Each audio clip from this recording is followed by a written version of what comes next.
Halo, halo, apa kabar? Assalamualaikum warahmatullahi wabarakatuh. Senang sekali kita kembali bisa berjumpa dalam program Off the Record, membaca berita di balik berita. Dan seperti biasa, kami temani Anda, saya Hersu Beno Arif. Dan saya Gibeta senang sekali menjumpai Anda hari ini. Dan kita bahas apa Mas Ersu? Ya, apalagi ya, walaupun Hersu Beno juga sudah bahas, tapi soal mundurnya Kepala Kantor Komunikasi Presiden itu sangat menarik. Dan biasanya kalau ngobrolin sama Mbak Agi kan banyak lebih yang detailnya itu, banyak perintilannya yang kita mau bahas soal itu ya, terutama yang berkembang di media sosial dan sebagainya, bagaimana responnya dan sebagainya. Itulah kira-kira Mbak Agi ya. Jadi kalau Iya, atau saya pergi sebentar dan Mbak Agi selesaikan semuanya gitu. Ya. iya, iya, iya. Sebenarnya ini sudah bisa diduga ya Mas Ersu soal Sudah sejak iya. Pak Prasetyo ditunjuk itu sudah kita bisa bisa duga, walaupun dia waktu itu menyatakan bahwa oh enggak untuk mengambil alih, tetap saja itu ada sinyal kuat karena apa? Karena selama ini memang nggak difungsikan kan, bolak-balik sebenarnya kita bicarakan ini gimana ada kantor komunikasi presiden tapi kok mereka nggak punya akses ke presiden dan orang-orangnya, ya makanya kalau saya selalu ngomong ini salahnya Jokowi, kenapa dia memaksakan itu gitu kan. Ini kan sebenarnya Sanasi bagian dari titipannya Pak Jokowi lah ya Mbak Aki, karena terlihat justru malah lebih awal Mbak. Yang lain-lain belum dilantik, dia sudah dilantik di eranya Pak Jokowi kan gitu. Ya, tapi kan bedanya dengan menteri, oke kalau menteri mungkin walaupun apa ya, mungkin nggak pernah berkomunikasi dengan presiden atau komunikasi dengan presiden nggak cukup intens, ya oke lah namanya kementerian tetap jalan terus gitu, walaupun juga pasti bingung. Tapi kalau namanya juru bicara itu bisnis dia itu ya bisnis omongannya presiden lah kira-kira gitu. Gimana kalau mereka nggak punya kedekatan dengan presiden kan gitu Mbak Aki? Iya, ini memang sulit posisi dari Hasan Nasbi ini. Ya. Sebagai orangnya Jokowi, dia sudah dipastikan dimasukkan lebih dulu dua Hmm. bulan sebelum dia dilantik pada tanggal 20 Oktober ya, Hmm. pergantian kabinet itu. Hmm.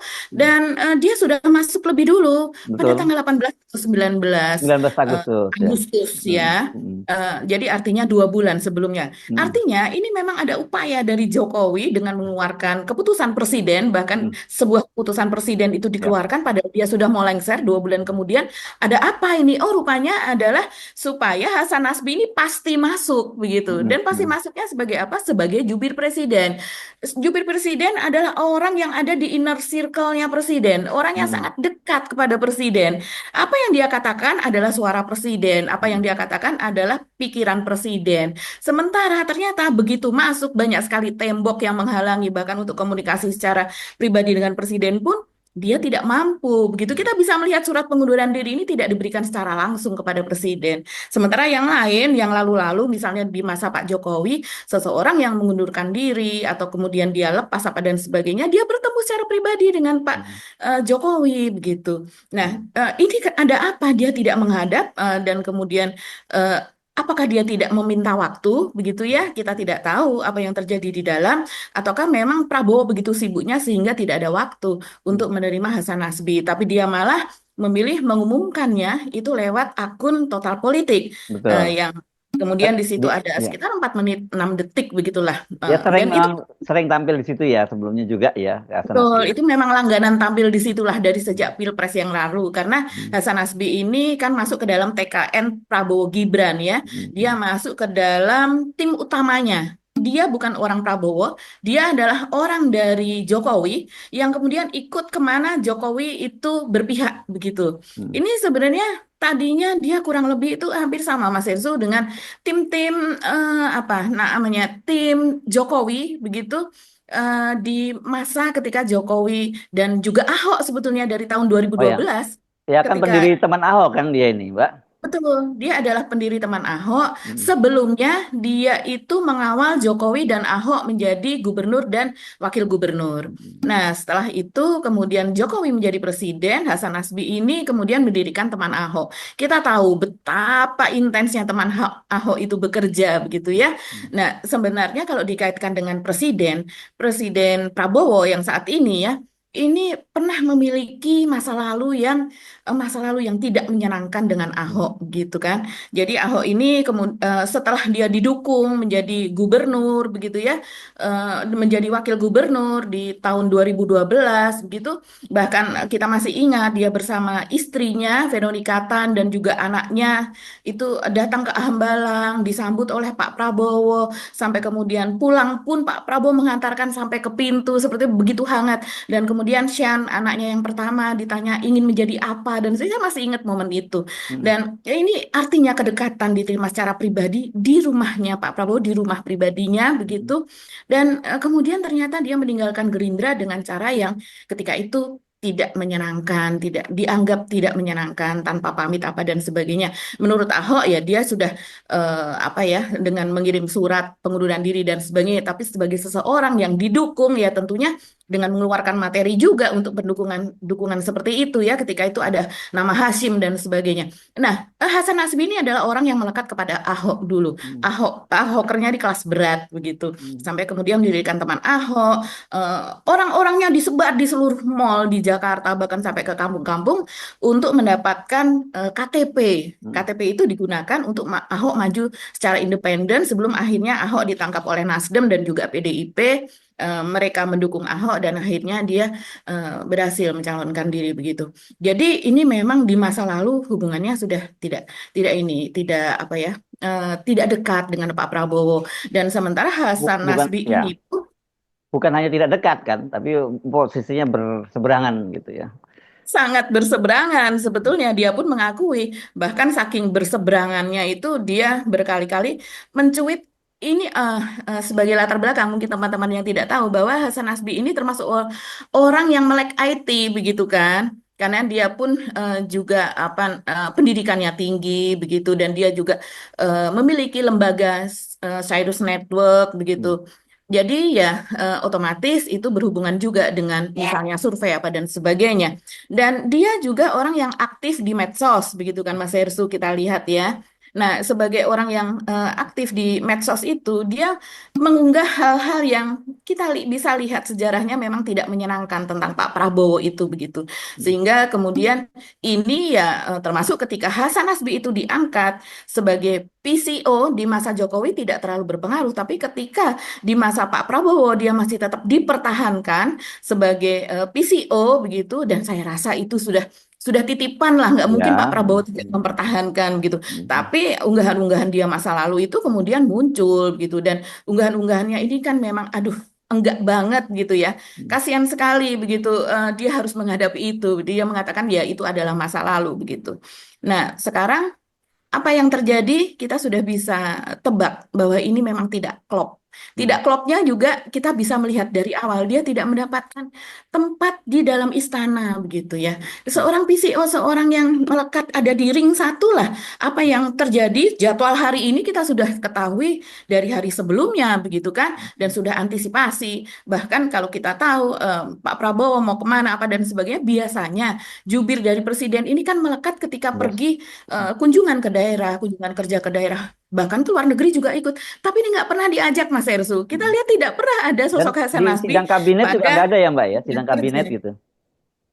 Saya tidak perhatikan ya kalau sidang kabinet karena begitu banyak orang di situ. Tapi dia juga tidak dari sidang kabinet yang terbatas maupun Hmm. tidak. Biasanya itu sekarang yang terjadi adalah menteri-menteri itu kan menyampaikan Yes, sendiri itu apa dia ya, menyampaikan dukungannya. sendiri. Hmm. Iya, jadi fungsi dari PCO ini memang relatif nihil begitu ya, apalagi kemudian Apa untuk PCI atau menerjemahkan CPO sih Mbak? salah Pak Ini Prabowo. saya agak agak kadang-kadang jumbo ini PCO atau CPO, Kantor Komunikasi Presiden. PCO, Oh, ya, KKK gitu. ya PCO ya, Hmm. Presiden Communication Office begitu. Ah.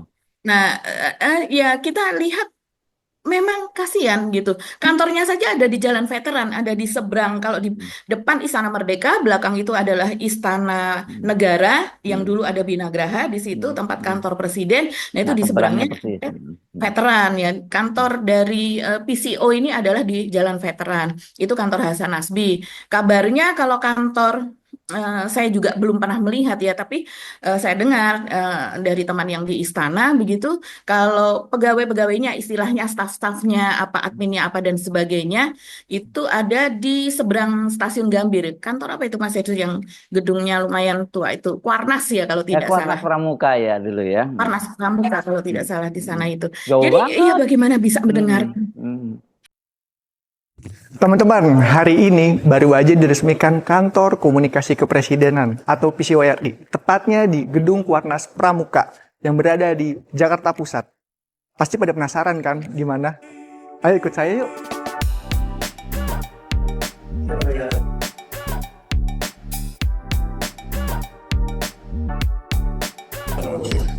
Nah, dan akhirnya kita sampai nih di Kantor Komunikasi Kepresidenan. Dan ini dia logo resminya nih. Begini nih.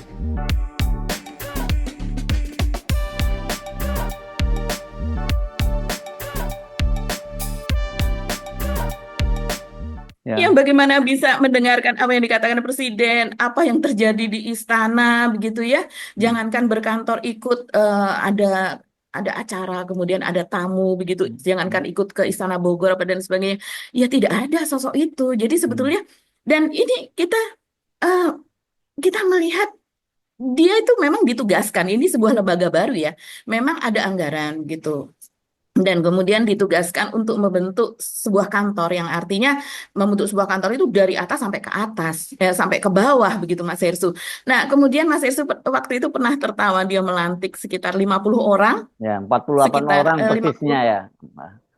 Ya. Iya, Hmm. ya, tapi saya ini orang-orang yang profesional loh Mas Hersu, Iya, iya. orang-orang yang ahli Hmm. Hmm. yang dia lantik. Ini kalau saya mengutip ya, ya media ada yang menyebut 48, ada yang menyebut 50. Saya Hmm. Hmm. kutip ini yang dari Kompas TV, dia menyebut Hasan Nasbi lantik 50 tenaga ahli profesional untuk kantor komunikasi kepresidenan. Nah, ini dia menyebutnya seperti ini, Mas Hersu, Hmm. bahwa melantik 50 tenaga ahli profesional untuk ditugaskan sesuai spesialisasinya masing-masing. Nah, ini disampaikan di Kriya Bakti tanggal 18 November, jadi sekitar 1 bulan sesudah Pak Prabowo menjadi presiden. Hari ini kita melantik sekitar hampir 50 pejabat dan tenaga profesional di lingkungan kantor Hmm. komunikasi kepresidenan. Ini biaya yang sangat besar loh. Coba siapa saja mereka? Ada 3 deputi, 6 tenaga utama yang ditugaskan menjadi juru bicara kantor komunikasi kepresidenan. Nanti kita lihat siapa aja Hmm. orang-orang ini dan kapan mereka pernah muncul. Mungkin teman-teman tahu berapa kali selama masa berapa bulan ini mereka pernah muncul. Kemudian 12 tenaga utama dan sisanya tenaga ahli madya, tenaga ahli muda dan tenaga ahli terampil. Di antara mereka ini termasuk mengangkat ASN loh Mas Hersu. Hmm. Yang artinya orang yang apa ya, pegawai tetap gitu ya, karyawan tetap. Jadi dia mengatakan sudah merampungkan susunan organisasi, merekrut orang-orang yang akan menjadi tenaga profesional dan ASN dan sebagainya. Yang artinya seolah-olah di sini terkesan yang diangkat itu adalah orang-orang profesional dan juga ahli yang sudah memiliki spesialisasi masing-masing. Dan saya tahu di Indonesia itu banyak karena kita sudah memiliki banyak eh, mantan menteri yang mereka profesional juga, baik masa SB maupun masa Pak Jokowi juga begitu. Dan kemudian hasilnya ternyata pada pengunduran diri tersebut, dia sebetulnya pengunduran diri sudah ditandatangani tanggal 21 April ya. Kemudian baru dikeluarkan sekarang pernyataannya lewat apa akun YouTube Total Politik tadi. Tapi yang mengherankan, dia pun mengatakan bahwa baru saja, ini sebelum mundur ya, sebelum mundur saya baca, dia baru saja menandatangani surat penugasan dari tim PCO, tim Presidential Communication Office tersebut untuk eh untuk apa ya untuk belajar ke kantor Perdana Menteri Office Australia. Ya. Ini jadi di mana letak profesionalnya Mas Hersu? Kan Hmm. dikatakan bahwa melantik 50 orang, itu saja kita sudah terheran-heran ya. Ngapain aja kerjanya? Katanya ada yang kerja untuk mengamati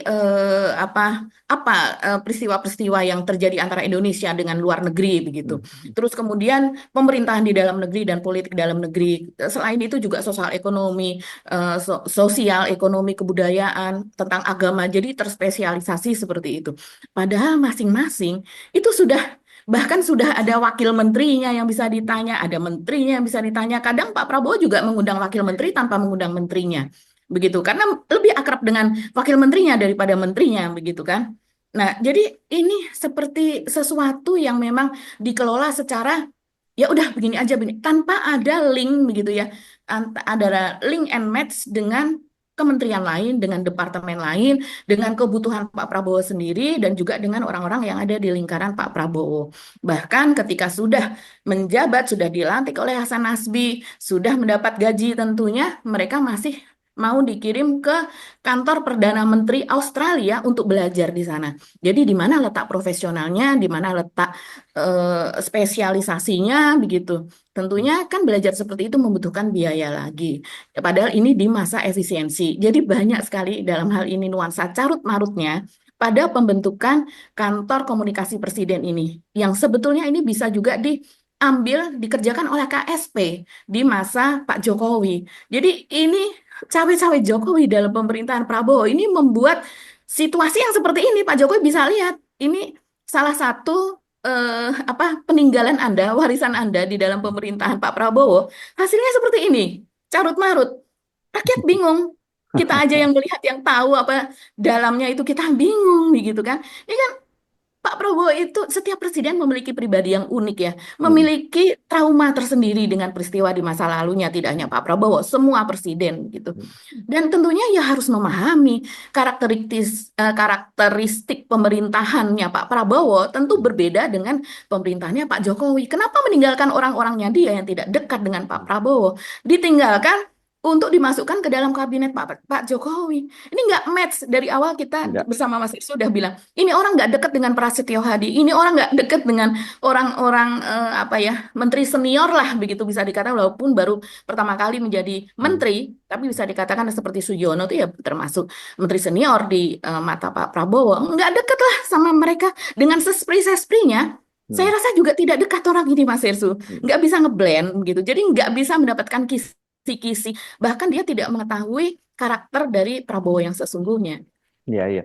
Karena itu makanya banyak sekali blunder-blunder ya pernyataan-pernyataannya yang terkesan ya mereka memang tidak nggak ngerti apa-apa soal itu. Yang paling pertama kali yang paling bikin heboh itu soal ini ya. Saya kira seingat saya ya. Selain kalau yang pernah sebelumnya Aditya soal rakyat jelata dan kasus Miftah itu sih nggak terlampau ini kesalahan diksi lah itu ya. Jadi bukan Ya. menunjukkan bahwa dia tidak punya kedekatan dengan presiden. Tapi dalam kasus larangan para pengecer untuk menjual gas melon 3 kilogram. Pak, nggak lagi inget ya. Kan pada waktu itu kan Betul, betul. istana mendukung langkah Bahlil itu. Yang ternyata istana itu yang dimaksud media menyebutkan pada waktu selalu menyebutnya istana ya kalau Hasan Nasbi yang Ya. bicara gitu atau stafnya. Pak, dan ternyata belakangan kemudian diralat oleh Dasko yang menyatakan bahwa itu bukan idenya Pak Prabowo gitu dan Pak Prabowo minta agar itu dikembalikan agar para ngecer gas melon 3 kilogram itu bisa berjualan kembali. Nah, jadi bagaimana mungkin kalau kepala kantornya sendiri aja beda dengan apa yang sampai kebijakan dari presiden. Tapi sebenarnya itu kita sudah paham. Itu hanya apa ya? Itu sebenarnya sesuatu yang muncul ke permukaan. Tapi di bawah permukaan kita sudah tahu bahwa itu nggak akan mungkin mereka ketemu. Ya kalau mau ada juru bicara itu pasti ya orang dari lingkungan orang-orang yang selama ini ada di Hambalang atau di Kartanegara gitu ya Mbak Agi. Betul, betul. Dan kita melihat karakteristik dari Pak Prabowo ini bahkan yang menjadi sesprinya, dia membawa orang-orangnya sendiri, begitu kan Mas Hirsu. Mm, Tadinya misalnya ajudan ada Teddy, ya kita tahu Teddy ini pun juga kita menelusuri jejaknya, ini adalah asisten ajudan di masa Pak Jokowi. Yang mm, kemudian pada tahun 2009, setelah 5 tahun menjadi asisten ajudan, kita tahu ada ada kegiatan Pak Jokowi dengan sparring partnernya ketika bertinju dan itu adalah Teddy. Dan kemudian ada berbagai acara motoran begitu ya, membenarkan helmnya dan sebagainya itu adalah Teddy begitu. Pokoknya kesayangan lah. mm, Bahkan foto-foto Pak Jokowi itu bersama dengan ajudannya yang sebetulnya dari tiga matra itu bersama dengan Polri itu hampir tidak ada, orang hampir tidak tahu gitu. Dan kemudian ketika Pak Prabowo naik menjadi Menteri Pertahanan begitu ya, akhirnya ditawari jabatan itu setelah kalah pada kontestasi 2019. Teddy lah ternyata mantan ajudan, bekas ajudan dari Pak Jokowi yang kemudian menjadi ajudan Pak Prabowo. Nah, ini juga kita mempertanyakan posisinya hampir seperti Hasan Nasbi begitu. Hasan Nasbi tadinya orangnya Jokowi, jelas melekat sejak gubernur dan setelah itu menjadi konsultan politik terus-menerus ketika Ahok sudah menyingkir dan dia menjadi konsultan politik dari Pak Jokowi ketika menjadi presiden begitu. Dan Teddy ini posisinya juga seperti itu begitu. Tapi itu kan diberikan ya oleh negara begitu kepada Pak Prabowo yang akhirnya kemudian dia menjadi dekat karena Pak Prabowo ini orang yang dekat itu benar-benar menjadi seperti keluarga gitu orang-orang dekatnya. Nah, kemudian yang lainnya siapa? Sampai sekarang kita kenal nama Rizky Irmansyah ya. Rizky Irmansyah ini saya nggak tahu tahun berapa mulai karena kita mulai melihat lebih dekat lagi ya pada gubernur pemilihan gubernur tahun 2017 gubernur Jakarta itu kan kemudian Pak Prabowo ikut tersorot itu sudah ada Rizky di situ. Kemudian Rizky Irmansyah ini jadi orang lama lah begitu ya ya seperti biasa yang lainnya dia lulusan dari Taruna Nusantara dan kemudian belajar ke perguruan tinggi begitu. Tapi dia ini juga lulusan apa namanya mantan organisasi Menwa begitu ya bisa dikatakan karena semuanya kan tegap-tegap orang sering menanyakan kok orangnya tegap-tegap seperti itu yang menjadi ajudan atau sesri dari Pak Prabowo dan dia juga ikut komponen cadangan yang kemudian akhirnya dibentuk Pak Prabowo. Nah, selain Rizky Irmansyah ini juga ada Agung Surahman.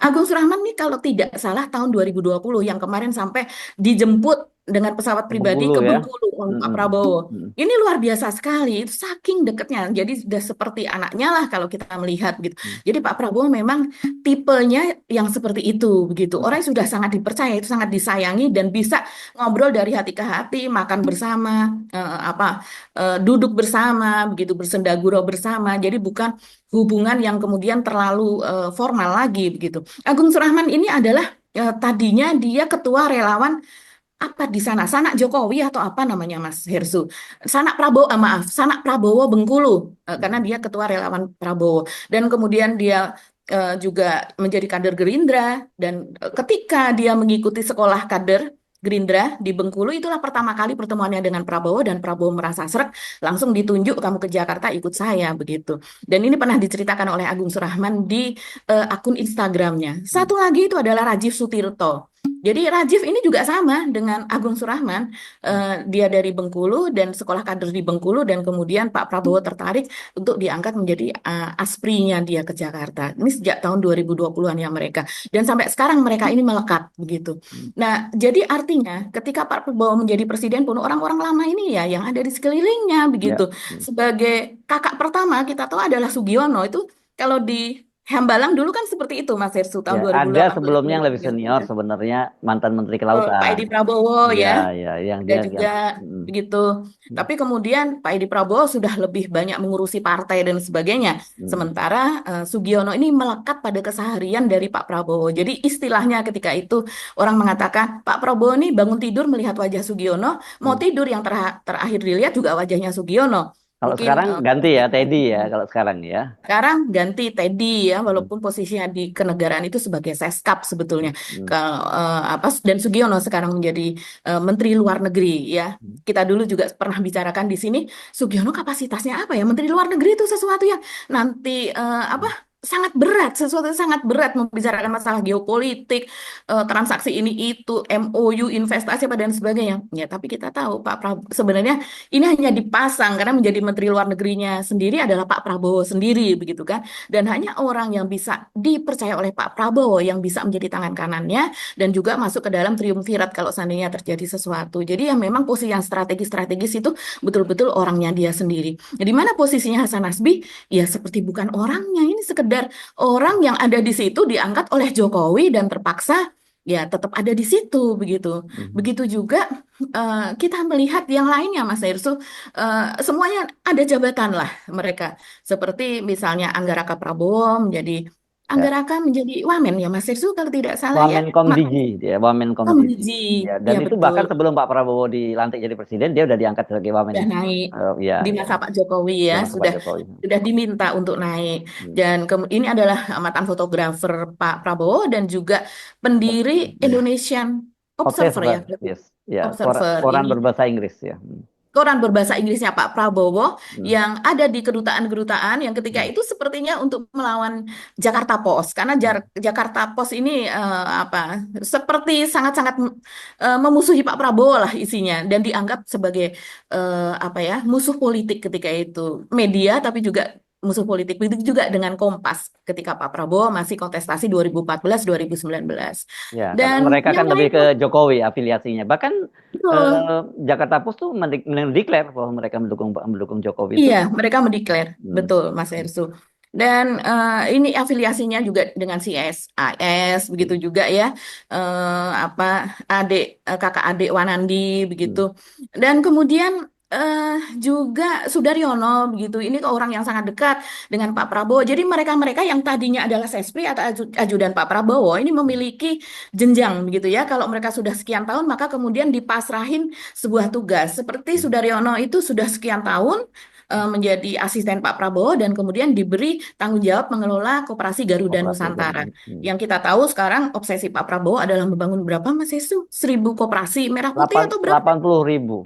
80 Wah, ribu. 80.000. Maaf ya Pak Hmm. Prabowo, saya hanya menyebut 1.000 banyak sekali kalau 80.000. 80.000 Mbak Agi. Jadi Luar biasa. banyak. Iya gitu. Jadi kalau saya dengar dulu KGN itu memiliki sekitar 1.000 koperasi begitu. Hmm. Karena Gerindra kan memang ada di semua provinsi ya, dan ini ditangani oleh Sudaryono yang sekarang menjadi Wakil Menteri Pertanian. Jadi Ya. memang orang-orang ini yang kemudian tidak salah kalau kemudian sekarang ketika terjadi slip of tongue dari, mungkin bukan slip of tongue ya, tapi disengaja. Masa sih kalau seorang Hasan Nasbi itu orang yang kalau saya lihat nih orang alpa ya, dan ya dia pandai begitu. Jadi sesuatu pandai berkomunikasi juga, sesuatu yang dikeluarkan itu tidak mungkin tidak sengaja gitu. Sesuatu yang akan dia ketahui akibatnya dan sudah diedit di dalam kepalanya.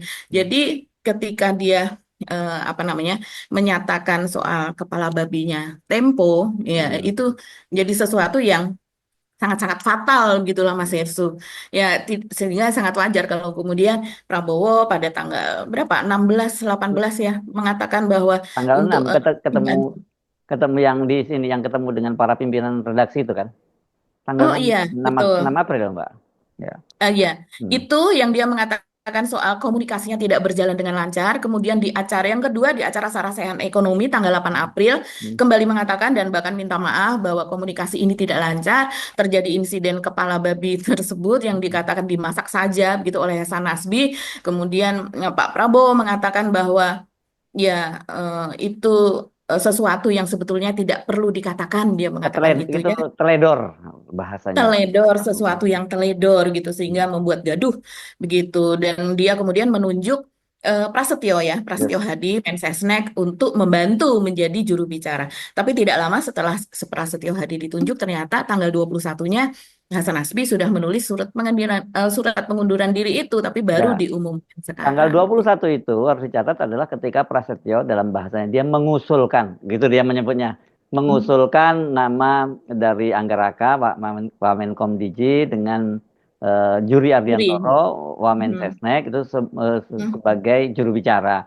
Tapi kita tahu Betul. bahasa mengusulkan itu bukan mengusulkan, sebenarnya ditunjuk.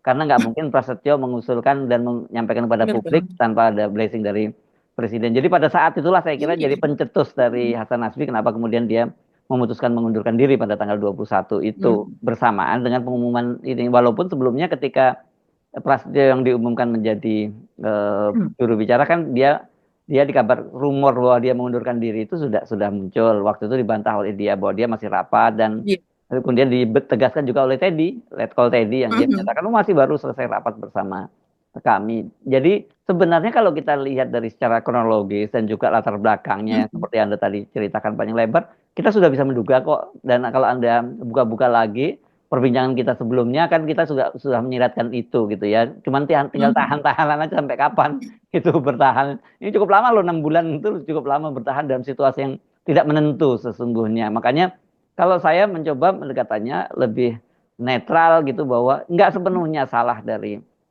Pak Prabowo yang seperti Iya, itu ya kalau dengan pemahaman karakternya Pak Prabowo ya dan juga betul. Hasan Nasbi juga tidak nggak salah-salah banget yang salah ya Jokowi kenapa memaksakan orang yang seperti itu di dekat Pak Prabowo mungkin dia merasa berhasil gitu ya dengan Teddy barangkali ya karena Teddy kan lebih dulu ya Iya, ditempelkan dari betul. Menteri Pertahanan gitu loh saya sih menduga seperti itu Mbak Agi. Iya, betul. Sama Mas Hersu. Jadi Hmm, Teddy ini ditempelkan lebih dulu sejak tahun hmm, 2019 begitu hmm, ya. Dan kemudian kita juga mendengar sesudah terbentuk kabinet Prabowo begitu, hmm. masuklah di situ ada Gus Miftah, disebutnya Gus Nah, Miftah, padahal ya orang mempertanyakan Gusnya. nah, Jadi Miftah orang sering saja. menyebut Miftah begitu.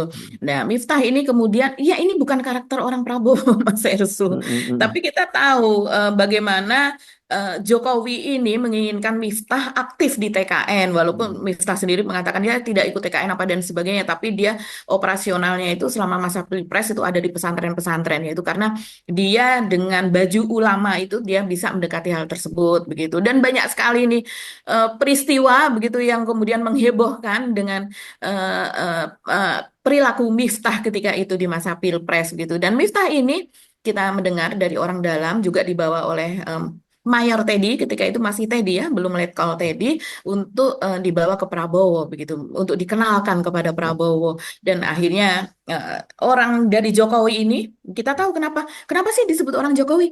Ya Gibran saja ketika sudah disahkan oleh KPU yang ditemui pertama kali dia langsung ke pesantren Orang Aji di Yogyakarta, pesantrennya Miftah. Dan di sana mereka berbicara mungkin sekitar 1 jam, saya lupa durasinya. Bisa dicari sendiri itu apa namanya beritanya dan kemudian Miftah sendiri mengatakan bahwa ya ingin didampingi begitu. Jadi ingin didampingi selama menjadi wakil presiden itu. Jadi ada orang Jokowi yang mendampingi dia. Nah, akhirnya Miftah pun masuk ke dalam kabinet, tapi kita tahu ya perilakunya tidak sesuai begitulah untuk menjadi orang di atas begitu. Dan kemudian Hasan Asbi ini juga malah dia yang bercerita sendiri ketika itu bahwa pada bulan Februari tahun 2023 dia malam-malam ditelepon oleh Mayor Teddy dan kemudian Mayor Teddy ini menawarkan untuk bertemu dengan Prabowo. Ini jadi padahal Mayor Teddy ketika itu masih menjadi ajudan loh tahun 2003. Jadi kayak makelar begitu kan. Dia bukan seorang pejabat negara yang mengurusi birokrasi, seharusnya bukan seperti itu. Tapi cerita dari Hasan Asbi ini seperti itu bahwa ditawarkan begini-gini ya sudah tapi saya ini dulu pencaci maki Prabowo ya Anda tahu begitu begini-begini itu versi Hasan Asbi ya akhirnya bertemulah dia dengan Prabowo berbincang-bincang tadinya saya mengira Prabowo akan gebrak meja akan marah dan sebagainya tapi ternyata tidak dan kita tahu selama kontestasi 2023 sampai 2024 Hasan Asbi ini menjadi jubir dari TKN Prabowo Gibran. Dan saya juga mendengar dari teman gitu ya. Ini Hasan Asbi ini juga berperan sebagai apa ya? eh, pelatih debat lah kurang lebih seperti itu guru debat ya karena dia ini kan pandai bernarasi dan wawasannya luas sehingga menjadi guru debat dari Gibran begitu Mas Hersu selain juga beberapa nama lainnya gitu yang sering muncul juga ada di media. Cerita Hasan Nasbe putuskan berlabuh di Prabowo. Jadi sekitar bulan Februari ya, bulan Februari tahun 2023. Saya dapat telepon, malam-malam saya dapat telepon dari ajudan Pak Prabowo. Ajudan Pak Prabowo ini dulu saya kenal jadi asistennya ajudannya Pak Jokowi. Nah, jadi asistennya ajudannya Pak Jokowi. Jadi saya pernah ketemu dia dulu ketika masih mendampingi Pak Jokowi. Kira-kira intinya begini, Bang, saya tahu Abang 2 kali tidak memilih Pak Prabowo. Saya tahu Abang adalah orang yang berhadapan-hadapan dengan Pak Prabowo. Saya bilang iya. Tapi pertanyaannya, Abang mau nggak ketemu dengan Pak Prabowo? Saya tanya kenapa Pak Prabowo mau ketemu dengan saya? Ya mungkin Abang bisa bicara-bicara sama Pak Prabowo, bisa kasih masukan sama Pak Prabowo. Loh saya kan 2 kali jadi orang yang melawan Pak Prabowo. Nggak apa-apa Bang katanya. Kalau Abang mau ketemu dengan Pak Prabowo, nanti saya buatkan jadwal. Ya karena penasaran akhirnya saya bilang oke. Selama Pak Prabowo nggak keberatan ketemu dengan orang yang pernah mungkin mencaci maki beliau, menghina beliau, menyudutkan beliau, menjelek-jelekan beliau, nggak masalah saya bilang. Gitu. Dan akhirnya ketemulah. Ya nggak lama setelah itu, mungkin 2 minggu setelah itu saya bertemu dengan Pak Prabowo. Nah ketika pertemuan pertama itu semua pertanyaan saya, semua rasa penasaran saya, semua unek-unek saya terhadap Pak Prabowo, semua yang saya pahami tentang Pak Prabowo, saya tumpahkan di atas meja. Saya ketemu sekitar 2,5 jam dengan Pak Prabowo. Saya tumpahkan semua, saya buka semua di atas meja. Saya pengen lihat apa jawaban Pak Prabowo, dan kemudian saya ngeliat Pak Prabowo marah nggak? Pak Prabowo naik nggak emosinya? Temperamen nggak? Gitu. Di akhir pertemuan itu saya bilang sama Pak Prabowo, saya merasa berhadapan dengan Pak Prabowo yang berbeda, saya bilang. Karena di awal saya sudah datang dengan settingan bahwa kalau saya tanya ini, maka Prabowo akan marah-marah. Seorang Prabowo akan gebrak-gebrak meja. Tapi selama pertemuan itu sama sekali nada suaranya nggak naik, temperamennya nggak naik, dan nggak ada gebrak-gebrak meja. Nah setelah pertemuan itu saya mulai berpikir-pikir, ini Prabowo yang saya temui Prabowo yang beda nih. Saya bahkan bercanda sama Pak Prabowo waktu itu, Pak, untung hari ini saya bertemu dengan Prabowo yang sudah sangat berbeda. Berbeda dalam artian penampilannya. Kalau dari sisi pendapat, pendirian dia soal kemandirian bangsa, soal kekayaan alam yang harus jadi dinikmati oleh bangsa ini, soal kedaulatan bangsa, soal nasionalisme, soal kemajuan bangsa, saya rasa dia tidak berubah.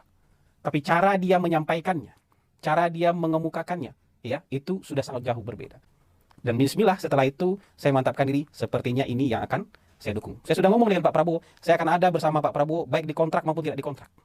Itu omongan saya, lebih dari sekali saya ngomong kayak gitu. Nah, Jadi Anda ngomongin ini Gibran, orang jangan-jangan kemarin video-videonya Gibran dikelola di kantor komunikasi presiden, jangan-jangan.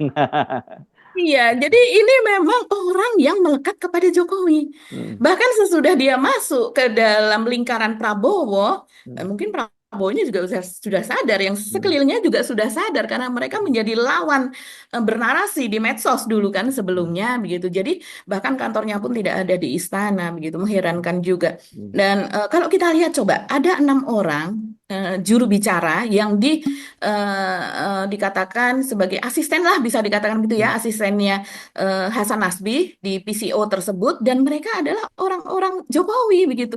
Saya heran kenapa tidak ada orang, ada sih yang netral seperti Ujang Komarudin. Ini Hmm. adalah pengajar Hmm. akademisi dari Al Azhar ya, dia lulusan doktor dari UI kalau tidak salah. Mohon Hmm. maaf kalau Iya, saya dari salah. UI. Hmm. Ya, tapi kalau narasinya sih selama ini memang narasi yang kadang netral, kadang juga malah mengkritik begitu kan, mengkritik Iya, Pak sering Jokowi kritik Pak Jokowi begitu. juga. Hmm. Iya, mengkritik Pak Jokowi. Mungkin hanya dia begitu yang bisa dikatakan sebagai orang luar begitu, Hmm, bukan hmm, orang yang tadinya melekat. Tapi kalau nama misalnya Philip J. Vermonte, hmm. ini adalah orang peneliti ini ya Mas Hersu dari Perhimpunan Survei Opini Publik Indonesia, ini pemilik Persepi, ini salah satu lembaga survei Pemimpin, begitulah. bukan Yang pemilik. ya Pemimpin. pemimpin ya, Ya, pemimpin. ketat Dia kan juga dia. Hmm. Ya, peneliti di CSIS ya Mas ya, Hersu dia rupanya. CSIS. Nah, Dan kalau ini nama ini CSIS bukan orang Filipina loh ya, namanya seperti ini. Nama bukan, dia. ini orang Indonesia. Dan Ya. kemudian di CSIS ini ya teman lamanya, teman lama dari Hasan Nasbi juga karena dia pernah menjadi peneliti di CSIS kalau tidak salah sih begitu. Dan dia pernah menjadi wartawan kalau tidak salah, wartawan Kompas selama 1 tahun, Hmm. dan sesudah itu dia di CSIS. Kemudian Di UI selain dulu. Philip J. Ke UI Mbak, dia pernah ke di UI juga di Oh, di lembaga. UI juga. Iya, Oh, iya di begitu. UI. Iya. Dari UI. Berkaitan juga ini ya, Ya. berarti pada apa namanya para pekerja survei lah begitu, Yes. para Ya. pimpinan lembaga survei memang. Kemudian Terus baru kemudian mendirikan ada Cyrus Adita itu ya. Irawati. Cyrus ya. Silakan lanjut. Iya, kemudian dia mendirikan Sirus Network begitu. Ya. Hmm. Nah, yang lainnya ini adalah Adita Irawati. Nah, ini adalah mantan staf khusus Presiden Jokowi juga yang Hmm. sebenarnya ini profesional ya. Sebelumnya pernah di Hmm. Telkomsel, di Indosat begitu. Yang diceritain Mas Irsu tadi pernah ada kejadian juga begitu kan. Yang menyebut rakyat Dan jelata. kemudian Ujang, Hmm. ya, dia ngomong rakyat jelata dan kemudian aduh begitu dianggap tidak proper lah ngomong seperti itu. Kemudian ada Ujang Komarudin, yang lainnya siapa Mas Irsu? Ada. Prita Laura ya, Ya. ada ada Benar. Prita Laura begitu. Yang ini adalah mantan jurnalis begitu dan dari Metro TV Ya. begitu, dan kemudian yang lainnya lagi ada Dedek Prayudi. Nah, ini PSI. Yang kemarin orang. dibully habis sama netizen ya, belum lama ini ya. Aduh, kita kontenkas juga waktu itu. Ini dari PSI ya, dan jadi jubirnya PSI juga, begitu. Jadi ceritanya jadi jubir anak muda, apa sekolah di luar negeri tentang demografi kalau tidak salah deh. Terus kemudian juga kandidat doktor juga, atau malah sekarang mungkin sudah lulus dokter, saya tidak tahu. Tapi banyak sekali datanya yang salah. Jelas ini tidak tidak bisa menjadi jubir perusahaan aja tidak bisa, apalagi jubir presiden begitu. Cara membaca data saja dia tidak mampu begitu. Terus kemudian ada Hariko Wibawa Satria ya. Ini peneliti, aktivis, apa penulis begitu. Ini dia dari Bukit Tinggi. Ini sama-sama orang Kurang awak. orang awak gitu ya dengan Hasan Nasbi. Jadi ya kita bisa melihat memang lingkarannya yang dipilih untuk menjadi jubir pun juga lingkarannya Hasan Nasbi, dan kemudian lingkarannya Jokowi begitu. Mereka pada pendukung Jokowi. Nah, kalau saya melihat ini memang nggak strategis Mas Hersu, terutama kalau berhubungan untuk 2029 yang Prabowo pasti akan berkontestasi lagi, bahkan ada partai begitu ya. Kalau kita melihat sekarang ini orang kan mendekat gimana ya ke Pak Jokowi itu masih ingin dekat. Dulu saya kerja sama Pak Jokowi, tapi ini pasti akan menjadi pergunjingan. Contohnya seperti Zulkifli Hasan begitu kan. Ketika Pak Prabowo ke luar negeri, dia kemudian berkunjung ke Solo yang katanya untuk hanya silaturahmi, tapi kemudian ini kan banyak sekali yang kecewa apa dan sebagainya. Eh, dan kemudian dia langsung mengatakan saya mendukung Pak Prabowo, 2029 presidennya juga kami mendukung Pak Prabowo. Tapi untuk wapresnya ya kami masih belum tahu begitu, masih akan lihat-lihat dulu. Ya selain ya tentulah parpol sebesar PAN gitu ya, ada kemungkinan menjadi lebih besar lagi sepertinya begitu. Ini menginginkan wapres dari mereka, bahkan diri Zulha sendiri begitu.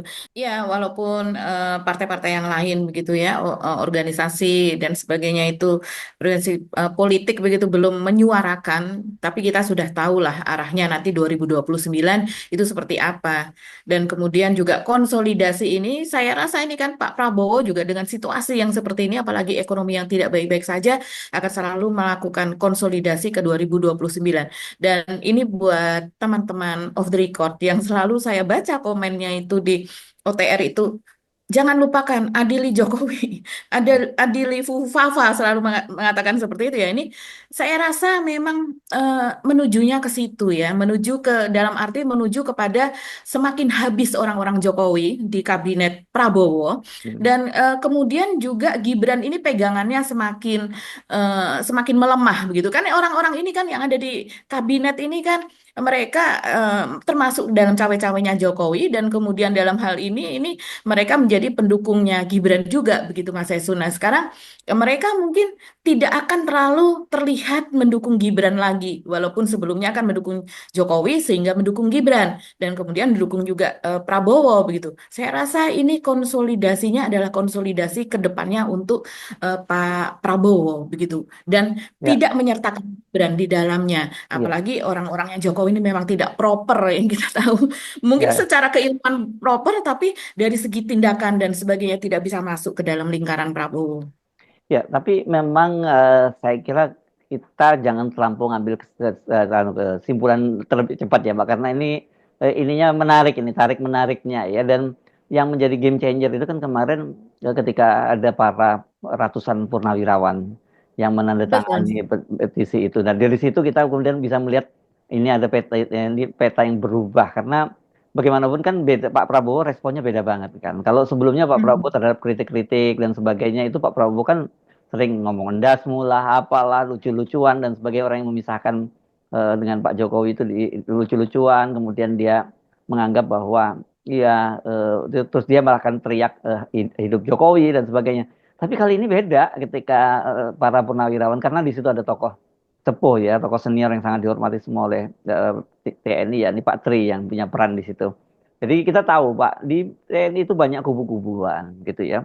Tetapi ketika dengan Pak Tri mereka semua ketemu gitu. Jadinya artinya kubu A, kubu B, kubu C gitu ya. Di Purnawirawan kan ada grup-grup situ. Karena apalagi mereka ini kan kadang-kadang kalau misalnya yang satu pangkatnya lebih ini mereka nggak mau gabung gitu. Atau pangkatnya sama tapi karena yang satunya lebih senior atau lebih junior, yang lain nggak mau gabung dan sebagainya. Nah, itu mereka ketika dengan Pak Tri semua begitu Pak Tri bilang A, ya mereka akan bilang A gitu. Walau atau kalau toh katakanlah bilang dia mau bilang A, dia nggak akan berani ngomong A secara terbuka yang menentang Pak Tri. Dengan dia akan menyebutnya dengan bahasa lain. Makanya banyak sekali kan kalau kita amati kok banyak perwira-perwira TNI yang selama ini jadi pendukungnya Pak Jokowi, pernyataannya kok jadi seperti itu. Karena ada faktor itu tadi gitu ya. Nah, ini yang menurut saya sebut jadi game changer dan ini menarik sekali ini. Jadi ini memang cukup mengguncang pernyataan dari para purnawirawan itu. Kalau selama ini civil society yang selalu menyuarakan, tapi ketika akhirnya para tokoh senior di TNI itu menyuarakan itu,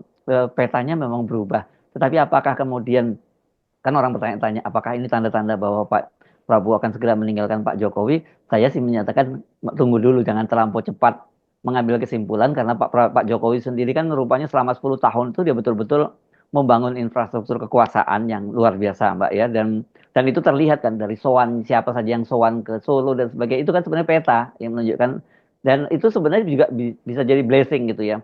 Mungkin kalau Pak Prabowo tahu, tapi publik mungkin sudah juga bisa akan langsung mudah membacanya, apalagi kemudian ada yang menyatakan bahwa Pak Jokowi itu masih bosnya, masih presidennya dan sebagainya. Dari situ kita clear gitu ya. Juga menarik yang tadi Anda singgung Pak Zulhas yang soal ke Pak Jokowi yang menyebut bahwa dia dulu banyak dibimbing selama 2 tahun dibimbing oleh Pak Jokowi dan Ibu bahkan seperti itu. Tiba-tiba beberapa hari kemudian dia menyatakan bahwa dia akan mendukung Pak Prabowo soal presidennya, wakil presidennya ya nanti dibicarakan dulu dan sebagainya. Jadi ini situasinya masih sangat menarik dan saya tidak ingin terburu-buru kan banyak sekali yang bertanya apakah berarti sudah check out ini Pak Prabowo. Saya kira kita nggak bisa menyimpulkan seperti itu. Tapi bahwa Belum, ya belum. bahwa terjadi tarik Hmm. menarik di situ ada perubahan-perubahan peta, yes, gitu ya. Ya Sedang sedang terjadi. sedang Mas terjadi. Hersku mungkin ingat ini istilah tampak depan, tampak belakang. Oh panggung, maksudnya di politik panggung depan, panggung Panggung belakang. depan, panggung Ya belakang. itu ya itu. Iya, ya, itulah saya rasa yang saat ini sedang terjadi di Pak Prabowo. Jadi Hmm, tidak ingin terlihat dia meninggalkan Pak Jokowi, hmm, tetapi ada kecenderungan itu di belakang.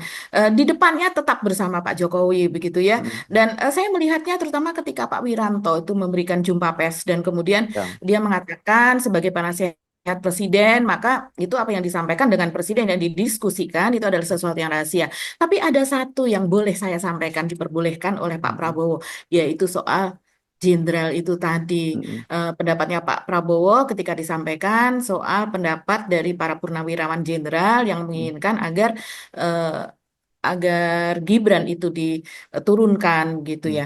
Nah, ini menarik kenapa dari sekian banyak diskusi itu justru Pak Wiranto menyebutkan itu yang diperbolehkan untuk disampaikan kepada wartawan hmm, begitu. hmm. Dan selain itu juga ya memang jenderal terpecah. Kita tahulah jenderal ini banyak sekali yang Ya, purnawirawan ya menjadi backing dari para oligarki. Kita tahu bagaimana kuatnya hmm, Aguan sekarang ini, bahkan Pak Kades Kohot itu sudah keluar dengan hmm, alasan masa penahanannya sudah selesai dan mereka tetap berjalan mendekati Menteri Perumahan akan membangun sekian ribu rumah Aguan. Kita tahu hmm. perusahaan Aguan itu di atasnya adalah jenderal, dipimpin oleh jenderal sebagai CEO-nya. Ya permainan seperti itu begitu Mas Iya. Hersu. Jadi memang betul kata Mas Hersu, tarik menariknya sangat kuat karena Ya, begitu banyak kekayaan, hmm, materi, hmm, jabatan dan sebagainya ya. yang sudah menggumpal sedemikian rupa dan itu dipertaruhkan dalam kontestasi politik saat ini. Yes, Pak Wiranto itu kalau kita urut ke belakang, dia itu selalu posisinya berseberangan dengan Pak Prabowo dan dia lebih Pak dekat kepada Prabowo, dia lebih dekat kepada Pak Jokowi kan ketimbang Pak Prabowo kan betul. sebenarnya. Jadi mari kita sabar Tapi melihat Pak ya. Prabowo, Pak Wiranto ini Mas Hersu, orang yang memang kalau saya sih bukan mendekat ke Pak Jokowi, mendekat kepada kekuasaan lah, Oh lebih gitu cocoknya. ya. Tapi mari kita mesti sabar mengamati satu persatu dan jangan jumping conclusion ya gitu. Jangan terlalu cepat mengambil Mhm. kesimpulan, lompat kesimpulannya karena masih terlalu banyak apanya, banyak varian-variannya gitu. Ya. Oke, Mbak Agi ya, kita lanjutkan besok lagi. Nggak sekarang, jangan Oke. dituntasin dulu ya. Sampai ketemu lagi. Kami mohon pamit. Saya Ersubun Arif. Dan saya Agi Peta, terima kasih atas perhatian Anda. Tetap salam akal sehat. Wassalamualaikum Waalaikumsalam warahmatullahi wabarakatuh. warahmatullahi wabarakatuh.